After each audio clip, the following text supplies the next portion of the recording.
미래를 보는 창, JTB. 안녕하세요. JTB J입니다. 이제는 유동성 위기 상황에 대비해야 되는 그런 시간이 오는 것 같습니다. 일단 뭐 시장은 단기적으로 또 반등을 할 수 있는 위치에 있긴 하지만 반등 자체가 저번에 있었던 7월, 8월에 있었던 그런 반등장이랑 조금 색깔이 다르죠.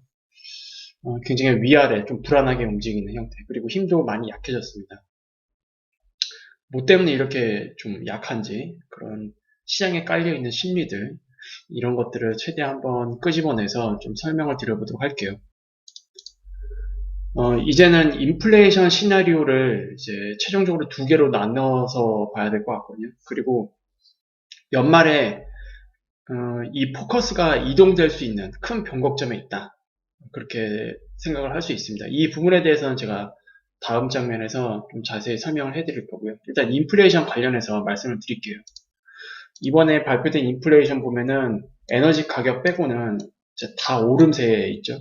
그래서 아마도 지금 미국 시장의 어떤 경제 상황들, 고용 시장의 상황들을 보면은 크게 달라질 것 같진 않아요. 이미 구조적으로 이 인플레이션 상황 자체가 만연해 있기 때문에 이거를 다시 되돌리기까지도 굉장히 많은 좀 시간이 필요할 것 같다라는 생각이 들고요. 그렇게 되면은 현재로서는 이 CPI에 대해서 전월 대비 상승이 이번에 0.4%가 나왔는데 이제 다음에 발표될 거 그것도 전월 대비보다 오를 수도 있거든요.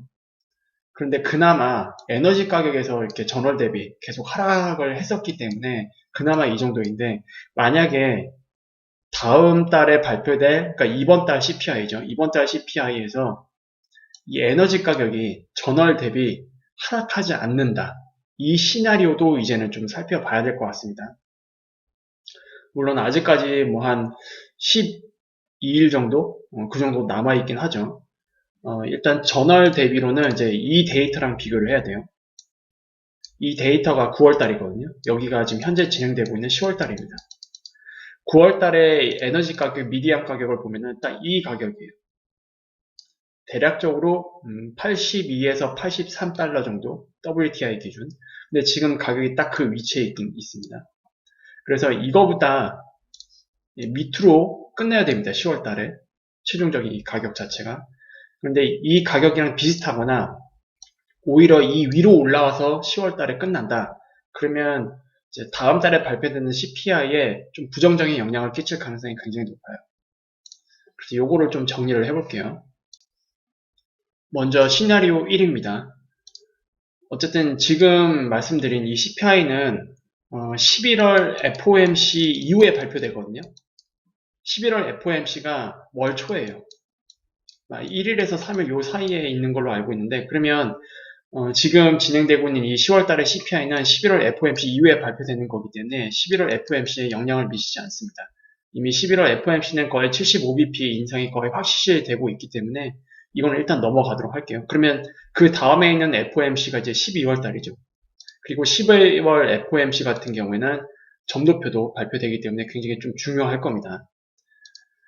일단 11월 FOMC 이후에 발표될 거고 그리고 12월 FOMC가 13일에서 14일 이때 진행됩니다. 그리고 이때쯤에 11월 달에 CPI도 발표될 가능성이 높아요. 이 기간에. 그러면 결과적으로 12월 FOMC 전에 발표되는 마지막 실업률 지표, 그리고 고용 지표, 그리고 CPI 지표가 여전히 지금 수준을 유지하는 경우 이게 시나리오 1번입니다. 이렇게 되면 이제 연준에서는 시간이 없거든요. 금리 정책에 있어서 테일러 룰을 그대로 굉장히 타이트하게 적용할 가능성이 굉장히 높아집니다. 그리고 이거를 아마 점도표에 추가적으로 반영하겠죠. 참고로 현재 기준에서는 기준금리는 이론적으로 6에서 7% 사이에 있어야 됩니다. 그런데 11월 달에 75bp 올려야 4%죠. 이 정도 가야 실질 금리가 플러스로 이제 곧 전환될 가능성이 높기 때문에. 근데 만약에 여전히 지금 수준으로 이런 데이터들이 유지가 된다라고 하면은 이제 페드는 시장의 예상을 뛰어넘는 고강도 스탠스로 바꿔야 될 수 있는, 그러니까 극단적인 선택에 내몰릴 수 있는 그런 상황으로 갈 수도 있어요. 이게 시나리오 1번입니다. 시장이 굉장히 큰 충격을 주겠죠. 점도표가 이제 또 바뀌는 거니까. 그래서 요게 이제 시나리오 1번이라고 보시면 될 것 같고요. 그리고 12월 FOMC 전에 반대로 발표되는 마지막 실업률, 고용, CPI 지표, 여기에서 좀 의미 있는 하락 지표가 나오는 경우, 그렇다라고 해서 바로 스탠스를 바로 바꾸진 못할 거고요. 이게 추세적인지 한 달을 뭐 두 달이 될 수도 있고요. 한두 달 정도 더 확인하려고 할 겁니다. 어쨌든 이런 지표가 만약에 나오게 되면 이제 시장은 전체적으로 연준의 금리 동결 이런 것들을 빠르게 선반영하기 시작할 겁니다. 아, 이제 얘네 조만간 금리 동결 하겠구나. 그리고 이것이 이제 단기적으로 호재가 될 수 있긴 하겠지만 생각보다 빠르게 모든 포커스가 기존에 이제 인플레이션 쪽에 많이 맞춰져 있었는데 경기 침체로 포커스가 빠르게 이동될 수 있어요. 시장 색깔이 완전히 바뀌겠죠. 이렇게 되면. 그래서 이런 것들을 일단 시나리오로 두고 지금 생각을 하고 있습니다. 일단 1번 같은 경우에는 뭐 실제로 연준이 금리를 이렇게 올리지 않더라도 점도표로 겁을 줄 가능성이 있어요. 왜냐하면 심리를 무너뜨리기 위해서. 심리를 먼저 잡기 위해서 점도표상으로 겁을 줄 수도 있습니다. 시장이 상당히 충격을 받을 텐데 그럼 심리는 어느 정도 잡힐 수도 있어요. 어떤 뭐 인플레 관련된 심리 이런 것들.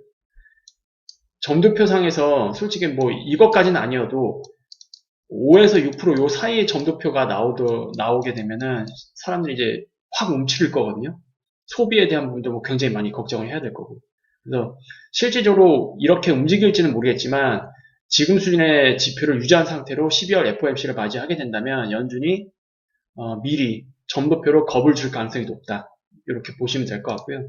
그리고 이런 흐름으로 간다고 해도 딱히 뭐 호재는 아니에요. 그냥 굉장히 큰 산 하나만 넘었을 뿐이지 또 다음 산이 대기 중입니다. 경기 침체 관련된 것들. 그리고 이쪽으로 가게 되면은 이제 전방위적으로 어떤 역실적 장세를 걱정을 해야 되는 그런 상황으로 빠르게 이동될 수 있는데 이렇게 되면은 생각보다 원자재 그리고 특히 WTI 이런 것들 가격 하락이 좀 심할 수가 있어요. 그러면 이제 채권 금리까지 이제 국채 기준이죠. 국채 기준으로 금리가 빠르게 내려오는 그런 상황이 연출될 수도 있습니다. 그러면 이렇게 되면은 대기하고 있던 대부분 자금이 채권 쪽으로 많이 이동할 거예요. 이런 것들을 좀 생각을 해봐야 될 것 같고요. 그리고 1번 시나리오가 됐든 2번 시나리오가 됐든지 간에 공통적인 것이 있어요. 연말에서 내년 1분기 사이 이때 기업들의 자금 조달 이슈가 좀 많이 나올 것 같고요. 그리고 유동성 위기와 좀 관련된 여러 가지 이슈가 블랙스완처럼 툭툭 튀어나올 가능성. 이미 우리나라도 이런 것들이 이제 서서히 뉴스로 나오기 시작했더라고요. 지금 특히 PF 대출 관련된 어떤 건설사들의 위기 이런 것들이 좀 많이 나오고 뒤에서도 제가 한번 기사를 설명을 해드리겠지만 전반적으로 이 유동성 위기와 관련된 것들이 좀 수면 위로 올라올 가능성이 높다 이렇게 보시면 될 것 같아요.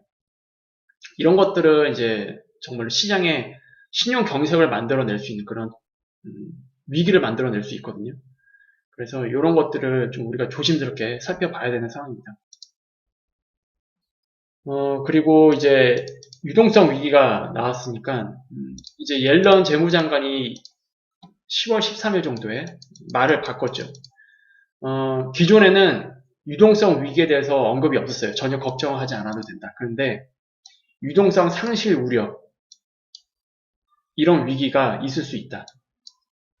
이런 위기가 다시 말을 바꿨습니다. 일단 뭐 채권금리가 굉장히 올라가고 있고 아까 말씀드린 시나리오 중에서 시나리오 1번으로 가게 되면 더 이런 것들이 현실화될 가능성이 높아지겠죠. 어쨌든 전반적으로 각국 정부들이 어떤 그 마진콜 관련된 이슈 그리고 특히 이게 채권 쪽에 많이 몰려 있잖아요. 이런 것들을 지금 좀 점검하고 있고 그리고 문제가 되는 것들은 1차적으로 자금을 투입을 해서 막으려고 하고 있는 것 같아요. 뭐 영국도 비슷한 이슈고요. 이런 상황이 진행되고 있고 그리고 우리나라도 오늘 이제 뉴스가 나왔죠. 금융위에서 5대 시중은행을 긴급 소집했습니다. 이것도 당연히 유동성과 관련된 내용들이에요. 이거는 잠깐 기사를 읽고 넘어가도록 할게요. 오는 20일 오전, 그러니까 내일입니다. KB, 그리고 신한, 하나, 우리, NH농협은행 이쪽에 자금을 담당하는 임원을 이제 긴급 소집했습니다. 그리고 환율과 금리가 하루가 다르게 급등하는 등 변동성이 극심한 이 조달 환경이 계속되면서 시중은행들의 자금 조달 현황을 파악하기 위해서다. 이렇게 나왔고요. 그리고 전체 은행채 발행액은 25조 8,800억으로 은행채 발행 역사상 월별 기준 사상 최대치를 기록했다. 그러니까 지금 자금 수요가 굉장히 많은 거예요. 여기저기 이제 돈을 빌리고 싶어도 뭐 빌리기 힘들겠지만 돈을 빌릴 수 있다고 하면 최대한 지금 땡기고 있는 거겠죠. 왜냐하면 지금 난리도 아니잖아요. 이게 현금을 확보를 해서 틀어 막아야 되는 건들이 굉장히 많을 거거든요. 특히 이제 여기 보면은 환율 급등도 간접적으로 은행채 폭발의 원인이 됐다. 근데 여기는 지금 은행채만 얘기가 나오고 있긴 하지만 은행 말고 비은행권은 굉장히 심각합니다, 지금. 특히 건설사 이쪽도 엄청나게 심각하고요. 레고랜드만 검색을 하셔도 여러분들이 지금 그쪽과 관련된 채권들이 부도가 나오고 있는 상황인 거를 아마 확인을 하실 수 있을 거예요. 어쨌든 지금 은행채 쪽으로도 어느 정도 좀 자금 조달 현황 이런 것들을 살펴보기 위해서 이제 긴급 소집을 했다라는 거는 여기만 문제가 되는 게 아니고 그러면 은행권이 이 정도인데 이 정도 우려를 하고 있는데 비은행권은 어떻겠는가라고 여러분들 좀 확장해서 생각을 하시는 게 맞을 것 같아요. 그래서 어쨌든 금융당국이 조달 상황을 보다 현실적으로 파악하기 위해 시중은행 자금 조달 현황을 살펴보고 애로사항을 청취하기 위한 자리를 마련하기 위해서 이렇게 긴급 소집을 한 거다라고 기사가 나왔습니다. 그리고 지금 증안펀드 얘기 많잖아요. 이게 지금 뭐 주식시장으로 흘러 들어올 거다라고 말씀을 하시는 분들 많은데 아니에요. 지금 급한 게 주식시장이 아닙니다. 채권과 관련된 이쪽 시장이에요. 이쪽 다 틀어 막아야 될 게 굉장히 많거든요. 지금 이쪽 관련해서는 손실이 눈덩이처럼 불어나고 있는 상황이에요. 그리고 뭐 PF 대출도 포함해서 이쪽에 투자한 쪽이 증권사, 보험사 여기 다 있거든요. 여기 지금 얘기가 안 나와서 그렇지 손실이 어마어마하게 쌓이고 있습니다. 이쪽 굉장히 많이 힘들 거예요. 이쪽으로 일단 조금 자금이 집중될 가능성이 높다. 증안 펀드가 이렇게 보시면 될 것 같습니다. 지금 다 연결이 되고 있죠. 어떤 상황들이. 그래서 1차적으로는 이걸 막을 거긴 한데 솔직히 시간 벌기죠. 시간 벌기고 어쨌든 결국 하나둘씩 터질 가능성이 굉장히 높지 않겠느냐 그렇게 보고 있습니다.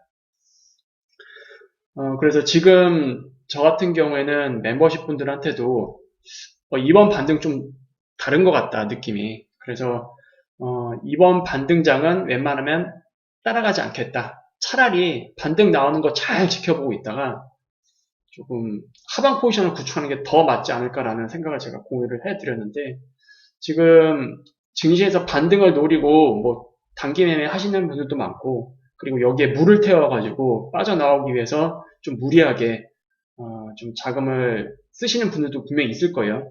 이번 이 반등장이 어디서 어떻게 끝날지 도저히 예측을 못 하겠어요. 왜냐면 점점 이제 이런 이슈들이 나오고 있고 그리고 지금 유중도 갑자기 탁탁 나오는 기업들 많죠. 지금 상장사들 중에서. 그리고 뭐 갑자기 진행하던 것이 갑자기 취소가 되고 뭐 이런 이슈들이 갑자기 나오다 보니까 언제 악재가 툭툭 튀어나올지 모르거든요. 이런 상황이다 보니까 이번 반등장이 좀 많이 불안하게 합니다. 그럼에도 불구하고 저는 이번 반등장에 좀 반등이 좀 잘 나왔으면 좋겠어요. 개인적으로. 여러 가지 이유가 있긴 하겠지만 어쨌든 반등이 좀 잘 나왔으면 좋겠고 다만 그건 무조건 반등이 잘 나올 거라고 생각을 하고 진입하지는 않을 겁니다. 저는 이번 반등장 그냥 지켜볼 거예요. 여러분들도 제 의견을 좀 잘 참고를 해서 정말로 이번에 포트폴리오 정말 잘 관리를 하셔야 되거든요. 어떻게 보면 이번 반등장이 마지막일 수도 있어요. 그러니까 보수적으로 포트폴리오를 새로 구축을 하는 그 기회가 마지막일 수도 있습니다. 시장이 지금 뭐 어떤 식으로 진행될지 모르겠지만 악재 자체가 어떤 게 나올지 예상할 수 없는 그런 국면으로 이제 넘어갈 거거든요. 그러니까 전문가들이 얘기하는 거 시장이면 어느 정도 뭐 여기서 10% 정도만 하락하면 될 것 같다. 이런 거 다 의미 없다라고 말씀드렸죠. 어떤 블랙스완 이슈가 나올지 어떻게 합니까? 신이 아니고서는 이거는 맞출 수가 없는 거거든요. 그래서 그런 말들에 현혹되지 마시고 최대한 보수적으로 시장을 보시는 게 맞을 것 같고요. 그리고 이제 연착륙에 대한 이야기들도 계속 나오고 있긴 한데 다시 한번 말씀을 드릴게요. 뭐 예전에도 한번 말씀을 드렸긴 한데 자산 시장에는 연착륙 없어요. 특히 이렇게 역사적으로 레버리지가 과도하게 만들어진 시장, 그리고 저금리로 엄청난 신용이 창출돼서 탐욕스러운 자금들도 굉장히 많이 생겨났고, 근데 이거를 역사적인 초강경 긴축으로 이거를 그냥 잠재우는 상황이잖아요. 자산시장에서 연착륙이 일어날 수 있겠어요? 굉장히 힘듭니다. 연준에서는 뭐 닷컴 버블 때도 실제 경제 관련해서는 연착륙으로 판단을 했거든요. 근데 그때 당시 보세요. 자산시장은 연착륙이었습니까? 경착륙이었습니다. 그때 당시에서는. 그래서 뭐 전문가들이 얘기하는 뭐 마일드하게 그냥 이번 침체를 겪을 것 같다 라고 해서 자산시장도 그럴 거다라고 생각을 하시면 안 됩니다. 어쨌든 지금 신용 경색을 유발할 수 있는 어떤 크레딧 이슈들이 하나씩 이슈화가 되고 있고, 그리고 지금 이제 초입이잖아요. 그런 것들이 나오는 것들은. 그래서 이 부분에서는 이런 식으로 좀 자금을 집행을 해서 초반에 막을 수 있긴 하겠지만 결국 터질 걸로 저는 보고 있어요. 개인적으로. 그게 터지게 되면 뭐 전문가들이 예상하는 뭐 락바텀이다, 뭐 여기서 한 10에서 15%만 하락하면 이제 바닥이다라고 하는 거 이미 없어질 가능성이 굉장히 높습니다. 제가 뭐 지나치게 겁을 줄 수도 있는 거긴 한데 지금은 지나치게 겁을 주는 게 훨씬 더 좋아요. 많은 분들이 좀 자산을, 남아있는 자산이라도 좀 잘 지켰으면 좋겠고요. 어쨌든 이번 반등장이 어떻게 끝날지 모르겠지만 단기적으로 그냥 이대로 끝날 수도 있는 거고요. 잘 방어가 될 수 있는 그런 기회를 좀 줬으면 좋겠네요. 이제는 뭐 어떤 뉴스가 나오더라도 뭐 놀랄 정도는 아닐 것 같습니다. 뭐 이제 늘 레이트 사이클에서 일어났던 현상들이기 때문에 여러분들이 그런 것들에 대해서 충분히 마음의 준비를 하시고 시장을 보시는 게 맞을 것 같아요. 오늘 이렇게 마무리 짓도록 하겠습니다. 다음에 더 좋은 영상으로 찾아뵙도록 할게요. 감사합니다.